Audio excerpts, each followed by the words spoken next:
اللہ تعالیٰ کے نام سے شروع جو بڑا ہی مہربان اور نہایت ہی رحم کرنے والا ہے۔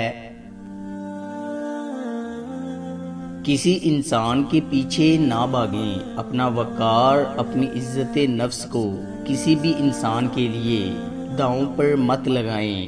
آپ کا وقار ان سے کہیں زیادہ قیمتی ہے۔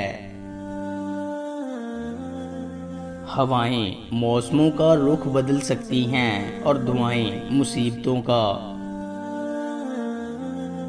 توبہ ایسا دروازہ ہے جو موت کی ہچکی تک کھلا رہتا ہے۔ دعا ایسا عمل ہے جو تقدیر کو مات دے سکتی ہے۔ ضمیر ایسا ساتھی ہے جو ہمیشہ حق کی راہ دکھاتا ہے۔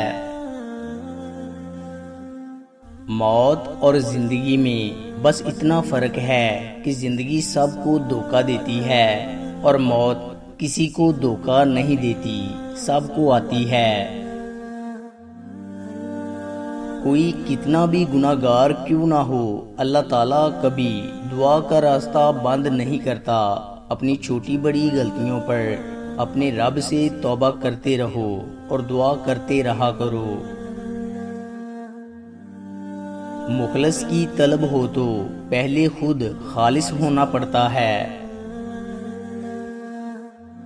ان دو جملوں نے مسلمانوں کو تباہ کر دیا ہے۔ پہلا جملہ اسلام امن کا درس دیتا ہے۔ اس جملے کی وجہ سے مسلمانوں کے 10 ملک تباہ ہو گئے۔ حالانکہ اسلام امن کے ماحول میں امن کا درس دیتا ہے، جبکہ دشمن بھی امن چاہتا ہو۔ اگر دشمن امن نہ چاہتا ہو تو اسلام دفاع، غیرت اور جہاد کا درس دیتا ہے۔ دوسرا جملہ پردہ دل کا ہوتا ہے۔ اس جملے کی وجہ سے آدھی سے زیادہ انسانیت ننگی ہو گئی ہے، کیونکہ نظر کو غلط چیز دیکھنے سے نہ بچایا جائے تو دل بھی خراب اور گندا ہو جاتا ہے اور آدمی بے حیا بن جاتا ہے۔ حضرت ابوبکر صدیق رضی اللہ تعالیٰ عنہ نے ارشاد فرمایا، 3 آدمی صرف 3 موقعوں پر ہی پہچانے جا سکتے ہیں۔ نمبر 1 بہادر لڑائی میں، نمبر 2 دانا غصے میں، اور نمبر 3 دوست بوقت ضرورت۔ کسی کی زندگی میں رہنے کے لیے بھیک مت مانگیں، ان کو بلائیں، بات کریں، ان کی مشکلات حل کرنے کی کوشش کریں۔ پھر بھی نظر انداز کر دیے جاؤ تو ایک طرف ہو کر خاموشی سے بیٹھ جائیں، اسی کو عزت نفس کہتے ہیں۔ تمہارے سفر کی ابتدا مہد اور انتہا لحد ہے۔ تمہاری عمر کا ہر برس منزل، ہر مہینہ فرسنگ اور ہر دن میل اور ہر سانس قدم ہے۔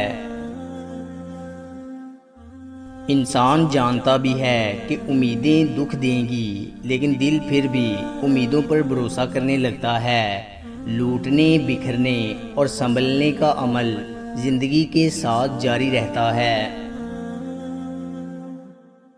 اپنی عمر اور مال پر کبھی اعتبار نہ کرنا، کیونکہ جو چیز گنتی میں آ جائے وہ لازمی ختم ہونے والی ہے۔ 2 چیزیں اپنے اندر پیدا کر لو، نمبر 1 چپ رہنا، نمبر 2 معاف کرنا، کیونکہ چپ رہنے سے بڑا کوئی جواب نہیں اور معاف کر دینے سے بڑا کوئی انتقام نہیں۔ بہترین فیصلے چاہتے ہو تو سب کچھ اللہ پر چھوڑ دو۔ وہ آدمی جو اپنے حالات پر راضی نہیں وہ غریب ہے، اور جس آدمی کی خواہش اس کے حاصل سے زیادہ ہے وہ بھی غریب ہے، اور جس آدمی کو مزید کی ضرورت ہے وہ بھی غریب ہے۔ جہاں خواب و خیال بھی چھین لیے جائیں، وہاں اس بات سے کچھ فرق نہیں پڑتا کہ ہم انسانوں میں جی رہے ہیں یا جانوروں میں۔ اچھے کے ساتھ اچھے رہو، لیکن برے کے لیے برے مت بنو، کیونکہ تم پانی سے خون صاف کر سکتے ہو لیکن خون سے خون نہیں۔ انسان دولت پہ اتنا کیوں اتراتا ہے جو اگر حلال ہے تو حساب دینا پڑے گا اور اگر حرام ہے تو عذاب سہنا پڑے گا۔ ہر مانگ کر حاصل کی جانے والی چیز احسان کے تحت ہوتی ہے، احساس کے تحت نہیں، پھر چاہے وہ پیسہ ہو یا محبت۔ یہ دنیا آپ کے ساتھ ختم کر دی جائے گی کیونکہ آپ کی زندگی میں مرنے والا آخری انسان آپ خود ہوں گے۔ انسان ایک ایسا غافل منصوبہ ساز ہے کہ وہ اپنی ساری پلاننگ میں کبھی اپنی موت کو شامل ہی نہیں کرتا۔ دوستو، امید کرتا ہوں کہ آپ کو ہماری ویڈیو اچھی لگی ہوگی۔ اگر آپ کو ہماری ویڈیو اچھی لگی ہے تو لائک کیجئے اور مزید اچھی ویڈیوز کے لیے ہمارے چینل کو سبسکرائب اور فیس بک پیج کو لائک کریں۔ شکریہ۔